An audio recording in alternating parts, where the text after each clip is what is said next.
Tak jo, přátelé, vítejte tady u nás ve Stregoboru na Den svatého Patrika. Jak vidíte, naše pergola je oblečená zeleně. Ještě povisíme tenhle jeden balónek a jdeme se podívat do naše nazdobené hospody.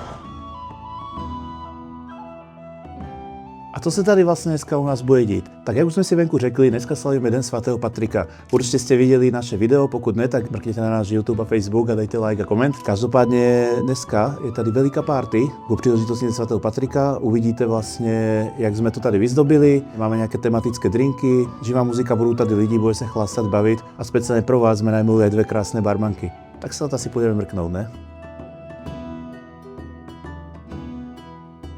A jsme tady, přátelé. Tohle je náš San Patrikovský bar, krásně zeleně nazdobený. Já bych vám teď rád ukázal nějaké drinky, které jsme si na dnešní večer připravili.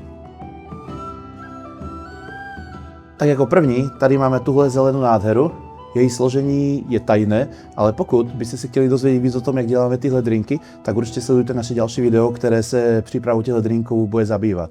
A samozřejmě druhá věc, která k St. Patrick's Day neodmyslitelně patří, je zelená peppermint od Božkova a je s obrovskou slevou, takže doufám, že ji dneska lidi hodně vypijou.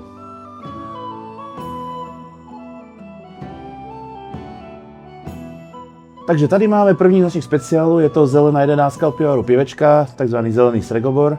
A je to vlastně řemeslné pivko, na barvení se používá zejména řasa spirulina, která je překvapivě modrá, ale v kombinaci s hnědým pivem to dá takovou zelenou barvu. Samozřejmě ta barva není taková jedovatě zelená, jak to bývá u pivovaru, které to barví chemicky, ale když si to dáme takhle proti světlu, tak uvidíte tu nádherně zelenou barvičku.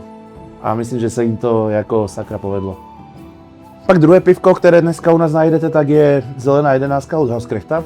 Ta je vyráběna vesměs hodně podobným způsobem, to znamená bylinky a jenom přírodní složky, řasy.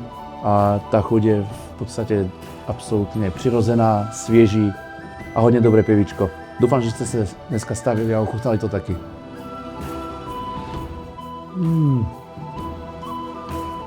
Díky, Hauskräfte. A jdeme dál, mrkneme na party.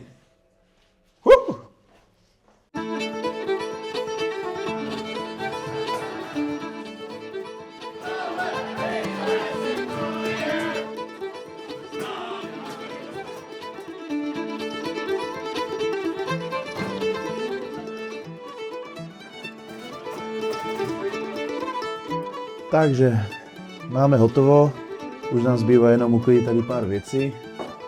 Byla to velká party, děkujeme všem za to, že přišli, tak jsem si to užil. Teda mu zbývá vlastně jenom uklidit bar, židle, stoly a takové ty klasické zavíračkové věci, které nám většinou zaberou asi tak půl hoďky, jo, proplachnout pívka a tak dál.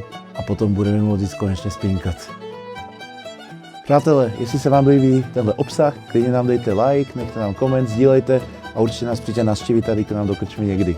Ahoj a dobrou noc.